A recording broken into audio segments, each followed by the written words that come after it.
Welcome to our first video interview for Web3 Journal, a new crypto publication focusing on some of the most exciting projects in the space and the most insightful minds. And today we have the pleasure of talking to Alex Wearn, the founder and CEO of IDEX, a decentralized exchange over the Ethereum platform. Alex, it's great to have you here. Would you mind just giving a little intro about yourself? Yeah, thanks. It's great to be here. My name's Alex Wearn. As you mentioned, I'm CEO of IDEX, the top decentralized exchange on the Ethereum network. My background is in software, but on the product side. I've done product for the likes of IBM, Adobe, and Amazon. And I guess 3 or 4 years ago, really started getting interested in cryptocurrency, initially with Bitcoin, and then with the publication of the Ethereum white paper, kind of captivated by this idea of programmatic assets or applications and functions that live on a blockchain. So went down the proverbial rabbit hole and saw that there was this emerging space of decentralized exchanges, and there were some opportunities to make some improvements that made the user experience better than what the existing offerings had. So we started working on IDEX in around November of 2016, launched in October of 2017, and it's been a wild ride since. Awesome. And so overall, why would you say that decentralized exchanges matter, and what properties make IDEX, in your eyes, sufficiently decentralized? The biggest thing that we think matters with decentralized exchanges is custody. The fact that in order to use a decentralized exchange, you have to have the private key to move any funds, to deposit, to trade, or withdraw. So really it diffuses that security risk and puts the security on the end user rather than having to trust a centralized third party. And it's really kind of in line with what the ethos of blockchain is all about. It allows users to pick their flavor. We think it's going to evolve so that some users will be interested in self-custody and they'll be able to keep their private keys locally and store their funds themselves. Others will be interested in having a centralized custody solution, but that custody solution will also be able to plug into a decentralized exchange. So you kind of have this network in the middle that anyone can interact with, and whether you go through a third party is your choice. You're no longer forced or kind of routed into the third party exchanges just out of necessity. And in terms of what makes IDEX different, so most Ethereum or most decentralized exchanges, it's a bit of a nuance, but it has to do with how transactions are dispatched to the blockchain. So in every decentralized exchange, both the maker and the taker are signing the transaction with their private key, meaning they're giving approval for their wallet, for the smart contract to trade the funds that they've deposited. Or in the case of something like 0x, they're giving approval to the 0x contracts to swap the assets directly from their wallet. The difference, though, comes with how does that signed transaction get to the Ethereum network for processing. On most exchanges, the taker is actually responsible for dispatching that trade, which can lead to a situation where there's multiple takers competing for the same order and dispatching the same trade at the same time. That can be problematic because the network inherently doesn't know which person was first and will then prioritize based on gas prices, most likely. So you can have this situation where users can take a trade and think that it's going to be successful, but it actually fails once it gets to the blockchain. So our twist is that we have it such that the signed transactions are routed through the exchange, and the exchange is the one responsible for sequencing and dispatching those transactions to the blockchain. This allows users to maintain the custody component. Nothing moves without their private key signature, but adds that element of coordination that's necessary to, one, prevent those collisions, and two, allows us to provide a real-time trading experience, because we're actually able to allow users to continue trading while waiting for transactions to mine. So we say it gives the speed and benefits of a centralized exchange with the security of a DEX. Great. And so how do decentralized exchanges going forward compete with centralized exchanges like Binance? How do you make users care about using decentralized exchanges? So one of the big pieces is liquidity. So you need to be able to attract market makers and institutional traders, those that are able to put large amounts of orders on the books so that other retail users can still get a good deal. If there's a lot of slippage when they're trying to make a trade, it's going to be problematic. So that just comes with making a system that is sufficient to meet the needs of those market makers. So we've got a great API. We're working on what's called CCXT integration, which is a system used by kind of most of the algorithmic traders in the space that will make it easy for them to port their existing kind of algorithms and approaches to trading directly over to IDEX. One of the other pieces is our design. So as I mentioned, on IDEX, you know that if you make a trade, it's going to be successful, and you can actually continue trading with those funds while waiting for the blockchain to settle them. Which means that any existing algorithm or strategy that works on other exchanges will work directly on IDEX. Other exchanges, you actually have to adapt it to account for that latency that the blockchain introduces. And then I think really one of the other things is kind of an industry-wide challenge, and it's how do we make self-custody easier for the end user? It's kind of this elephant in the room, if you will, that blockchain and digital assets give users freedom to maintain control and custody over their financial assets or financial portfolio. But with that ability at the moment comes a fair amount of risk. And I think it's just because it's still a nascent technology and there hasn't been enough focus on kind of the UX and the process of really private key management and private key recovery. So I think that's kind of an industry-wide question of how do we make this easier so that users are less likely to screw up. And if they do screw up, they can opt into situations where there's an element of recourse or consumer protection. Cool. And so are you guys satisfied with your current user experience? And are there any changes in store in the future roadmap?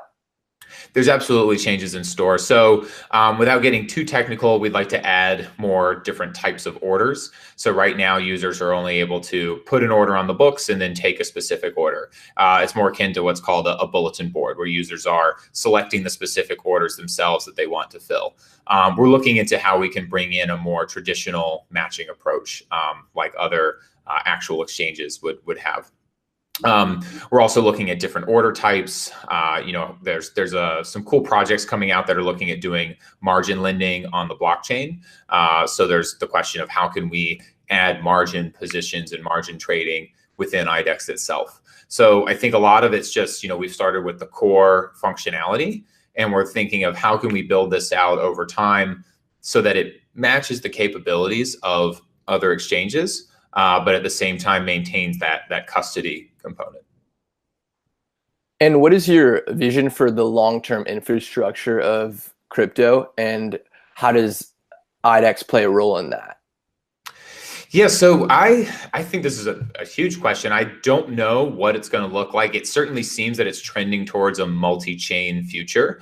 A lot of different groups are working on innovative technologies, and some of the more established blockchains have kind of focused on their core competencies or shown resistance to change. But there's also an argument to be made that if you are using computing power to hash all these different blockchains, well, there's this natural tension and this desire to coalesce around one chain because of the primary security that chain would have above all others. So I think it's conceivable there's a future where Bitcoin or layer 2 solutions start to incorporate all of these other functionality that's being tested or built out on these other blockchains, and that it does eventually coalesce back towards one primary chain. I think it's too early to tell. I think it's interesting to see all the experimentation, and because we don't really know where it's going to go, we're positioning ourselves to operate on all of those different blockchains. So, we're working on Ethereum at the moment, but we're kind of actively developing on some of the other smart contract blockchains as well, because we know that there's going to be new assets, new demand for customers on those chains. Great. And do you guys have plans to offer non-Ethereum trades? Absolutely. So as I said, we're on Ethereum at the moment. I think it was just a natural place for DEXs to start. One, because it was the most mature in terms of the technology and smart contracts. And two, the ICO boom, all of the assets, or the vast majority, were being issued on the Ethereum network. So it was that combination of capabilities and asset demand or demand from consumers. We're now seeing more blockchains go live that have either smart contract capability plus new projects, new assets. So we're looking at those. There's also some that are focused on interoperability. So that's another appealing area of can we build on some of these blockchains that will connect the networks, allow for Bitcoin to be created on that chain in a trustless fashion, and then have that asset, that proxy asset, traded via a smart contract. So, given that this stuff, we think it's really hard to predict, we're positioning ourselves to make sure we're able to capitalize on whatever direction it goes. And what have you seen with adoption growth, and what have you kind of learned about the users that you guys are attracting? So I think all the metrics, all the industry-wide metrics suggest, and ours do as well, that there was obviously a peak of interest in December, January. It was kind of all anyone could talk about, even in traditional or kind of just on the street, so to speak, conversation. So we saw that similar level of kind of interest in adoption, and then a trough afterwards. But we've now seen it kind of settle into a pretty steady level of user demand in terms of number of users, trade volume, those sort of metrics that suggest we've kind of hit a plateau, or I guess a bottom in terms of where we are with the market macro cycles. And now we're starting to see it grow again. So, those are good signals that, we think are indicative of the kind of the broader market sentiment that's going on out there. How have your efforts with sidechains been working out this far? So we've been exploring that. Obviously, it's appealing for us as a DEX because you can increase, there's two benefits primarily. One, the ability to reduce gas costs. So if you're able to take those computations off chain, you're able to reduce the gas costs because you reduce the amount of resources you're using on the primary blockchain. The other is scalability. So the ability to reduce the number of transactions that the main chain needs to process and offload some of that onto the side chain means that the main chain itself can now handle more kind of aggregate functions, if you will. We've been exploring it. We haven't done a lot of internal development. We've been focused on a few other areas, and primarily, as I mentioned, that those other blockchains, but we've been actively discussing with a lot of those who are working on it. One of the ones making the most progress is Loom. Their sidechains are coming along pretty well. One of the limitations at the moment is that the sidechain only works for non-fungible tokens.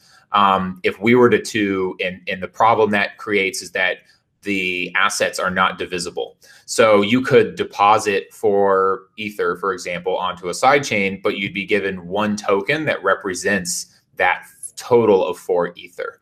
So you're unable to then split that further for trading purposes. So the technology is evolving quickly, but doesn't quite meet the needs of a decentralized exchange. It is pretty interesting. And I think this is where Loom is starting, is with the idea of in-game assets or transactions within an architecture that doesn't need divisibility of the asset itself. Can you elaborate on the development of the boreal and why is it necessary? Why not use another stable coin? What's kind of distinctive and unique about what you guys are building? So we think that there's kind of been fundamentally 3 classes of stable coins created to date. There's the fiat-backed Tether and now True USD, Gemini, Circle, Paxos. There's a bunch of those that are going that approach. Put dollars in a bank account and issue a proxy asset or a bearer asset that represents a claim on those deposits. That absolutely works, but you now introduce that kind of connection point to a traditional bank account and a point of failure. The second one that we see is the over collateralized by cryptocurrency. So Maker's the best example of this.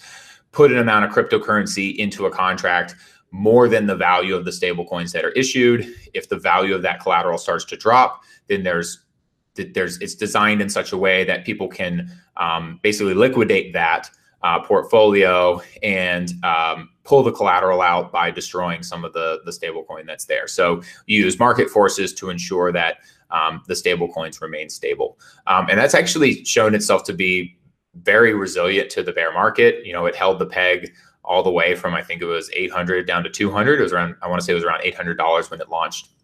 So it definitely works, but we think that a couple of challenges there are primarily the high collateral requirements. So if you're putting the assets into the smart contract, that's an opportunity cost where those assets can't be used elsewhere. And the benefit you're getting as a user, the reason you would do that is because it allows you to margin long your position in Ether. What that means is basically you can increase your bet that Ether will go up. So the simple example is you put an Ether in the DAI contract. You use the DAI that's generated to buy more Ether. So you've essentially increased your exposure to that asset through the creation of these CDPs.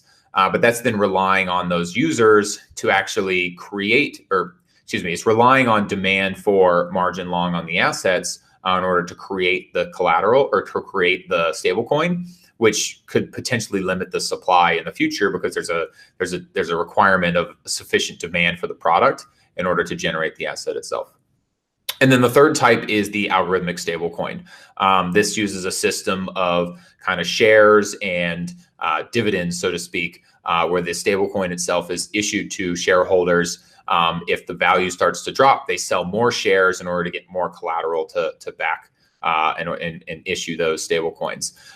Again, it's a unique proposition, but one that's untested and is insufficiently prepared for black swan events. So we're coming up with what we consider actually a fourth approach, and it can be thought of as actually a private fiat currency.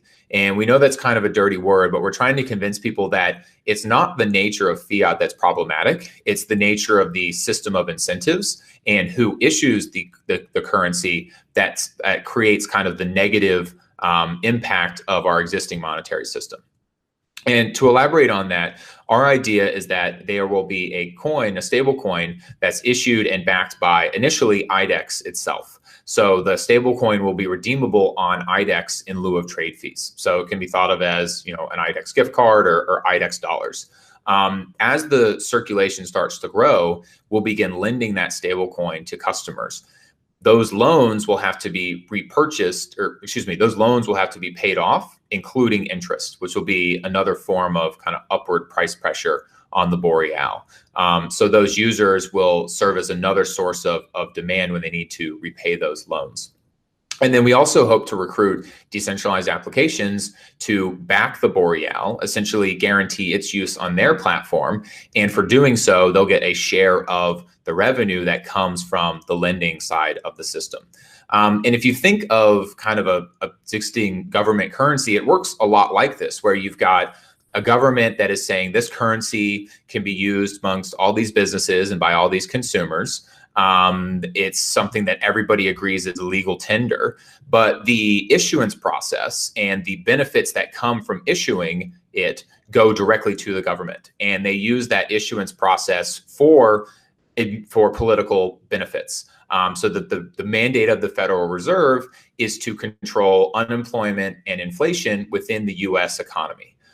So it's not necessarily, it's not like it's an evil system. It's been designed to specifically help the US economy. And if the US economy is having issues or goes into a downturn, they use this tool to try to control and reduce those business cycles. But that picks winners and losers, right? And as we've seen with the recent financial crisis, some of the banks were bailed out because they were deemed too big to fail, too critical to the US economy. And we think that having that system, it just leads to this perverse creation of incentives where, the fact that this term too big to fail, it exists, and it's probably true, is a bit alarming, right? So we're trying to think of how can you reinvent that system, remove that central actor, and give the currency process back to the businesses and consumers that give a currency value. And what if there was like a kind of a crypto black swan event happen where people were unable to kind of repay loans? In boreal, how would you ensure that you guys would be able to meet your reserve requirements? Yeah, so the expectation is that users would take loans out for normal business purchases, goods and services, that it would be more of a macro, it would be a general economic kind of tool. It's not something that's just specific to crypto.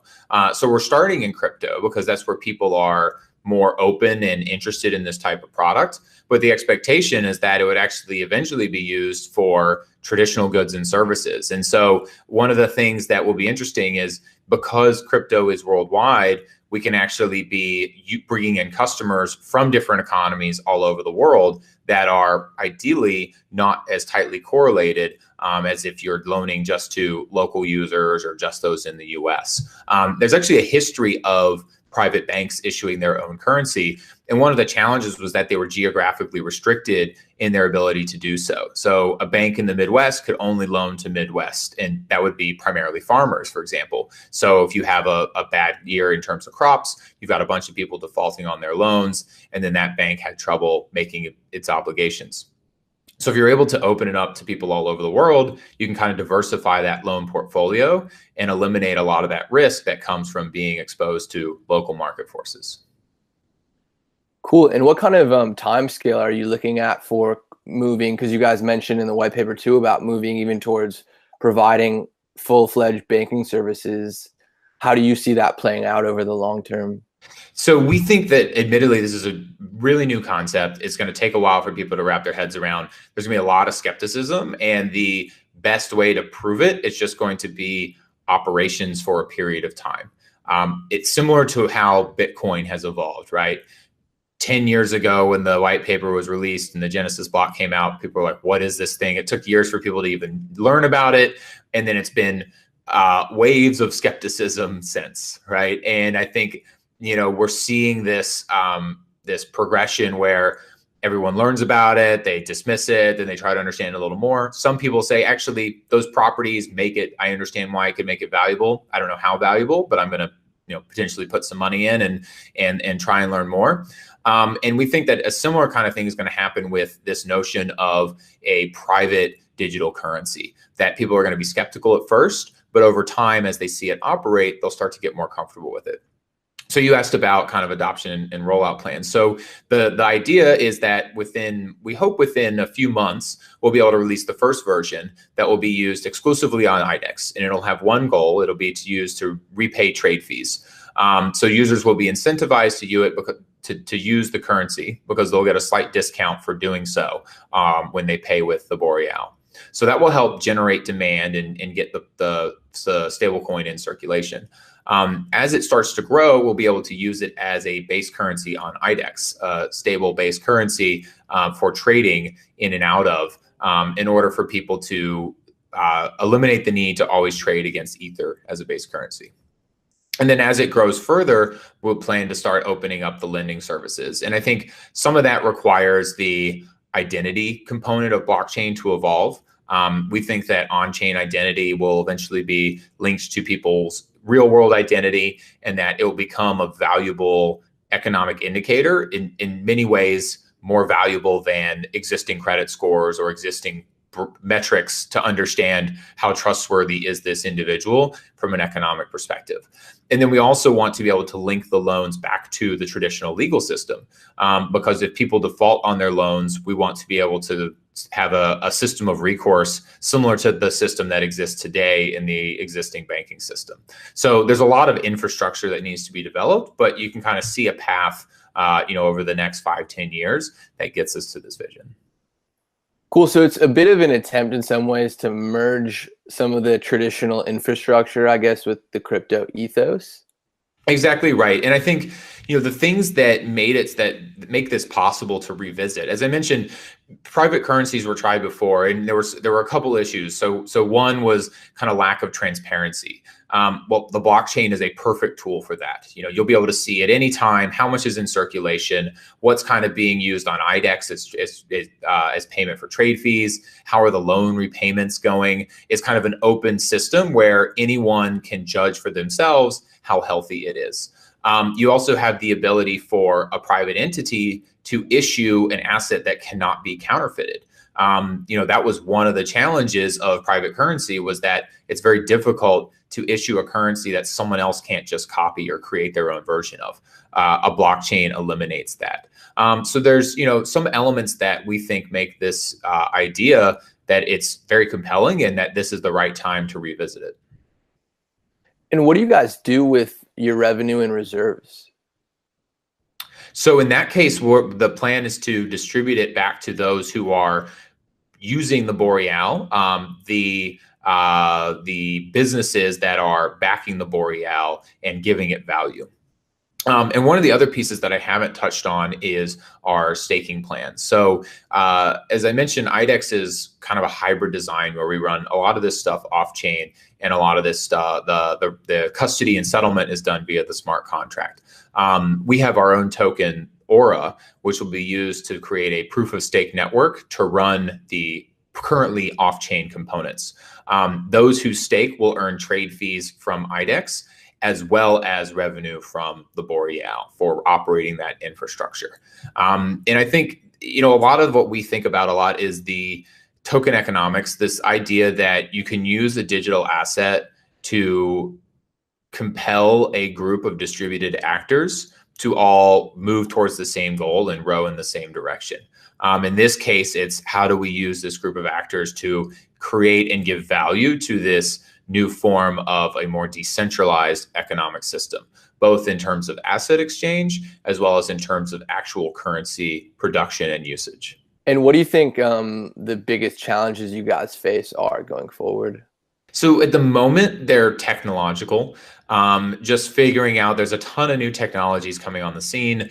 All of them claim to solve all of our biggest problems.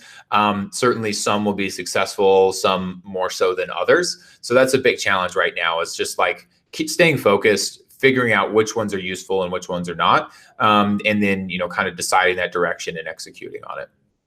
I think in the future, when you speak about the boreal and the stablecoin, the biggest hurdle there is just going to be getting people comfortable with this idea.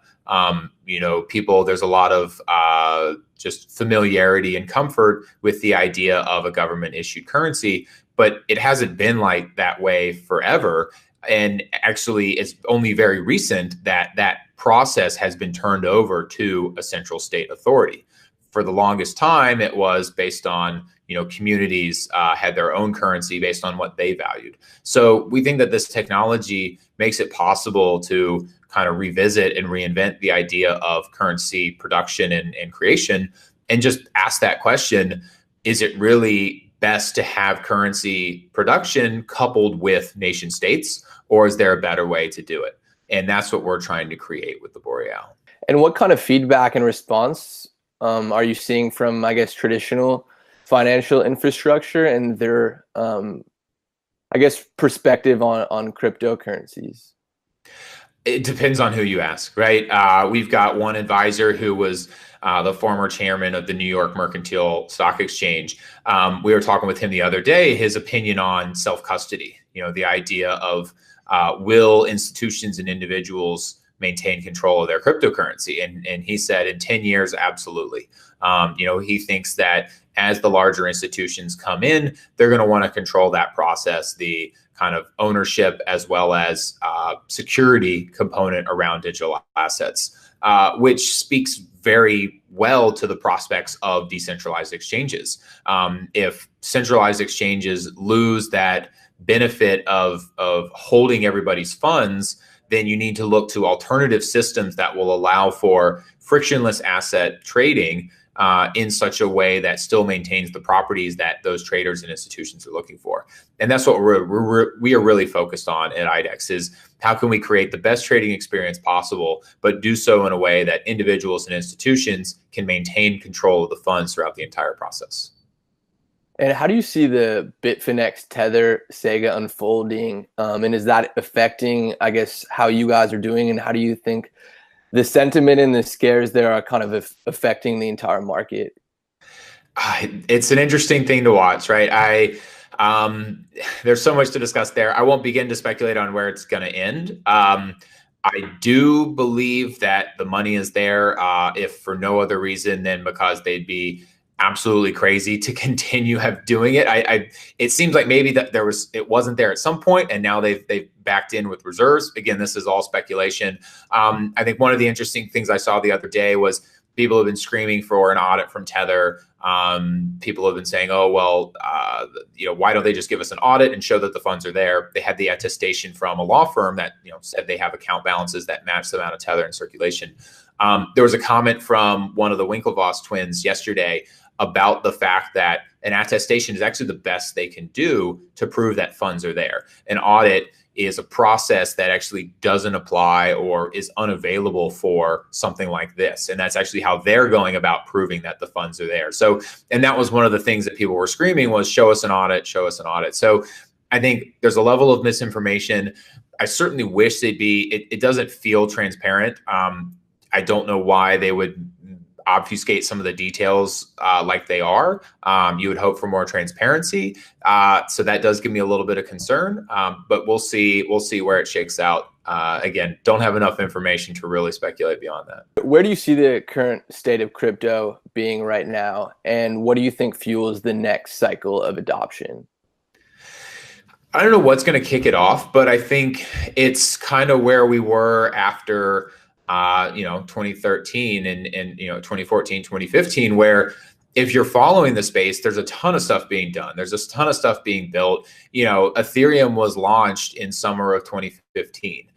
And obviously no one can argue that hasn't been a hugely impactful blockchain on the space, but it launched and actually the price dropped continuously for like 6 months, but they were building and creating standards and all that stuff during that time. So I think looking at price as a barometer of what's going on is always going to be, price is always going to be a lagging indicator. In this case, what I see amongst the circles of other, entrepreneurs and kind of, advisors, investors, people that we talk to, is everyone's more excited than ever. Those that have stuck around, so to speak, are continuing to execute on their roadmaps, continuing to build their products. And, that's not getting as much news coverage in the mainstream media. Everyone talks about the projects that folded or the ones that ended up being unscrupulous and just taking people's money. But there's a lot of building going on behind the scenes. And, I'm confident that it's going to, there's going to be some catalyst that launches us into the next phase. When that will be, I have no clue. Not going to begin to speculate. So we're focused on just building and positioning ourselves to be there in the right place when that time comes. Beyond what you guys are doing, and you had already mentioned Loom, what are some of the more exciting projects you think are happening in this space? I think it's interesting to see other smart contract blockchains and the trade-offs they're making in order to get increases or improvements in transaction throughput and scalability. I think I like looking at that or understanding that level of experimentation. I think there's a lot of interesting work around governance. That's one of the things that it's going to be tricky because I don't think a full-fledged democracy is necessarily the best form of governance. I think there's a reason we have representative approach where you have individuals that are specialized and informed that can then make potentially better decisions than the mass populace. So it will be interesting to see how does that evolve in the crypto space, because it's this balance of you want people who have a vested interest as well as information to be making decisions, but you don't want it to get to this point where people's voices or concerns are shut out because those individuals in control have gone a direction that's actually not in the best interest of those that they're trying to serve. I think all the cross-chain stuff is also really interesting. Will we end up with this multi-blockchain kind of universe, or will it kind of converge back towards a few primary ones that just incorporate a lot of the experimentation and innovation that's happening elsewhere? Cool. And what was the process for bringing on new projects and tokens onto your platform? Yeah, so we have a team that vets every project that comes on board. So it's admittedly a bit subjective, but first off, we don't charge any listing fees. We think those are creating perverse incentives where, even if they are a dishonest project, if you can make more money by getting listed on a big exchange, you're willing to pay that listing fee. It's not necessarily a good barometer of quality. And as a project that came, we bootstrapped and built the exchange ourselves without raising any money, we would hate to shut out a similar project because they don't have a large amount of funds to pay for listing.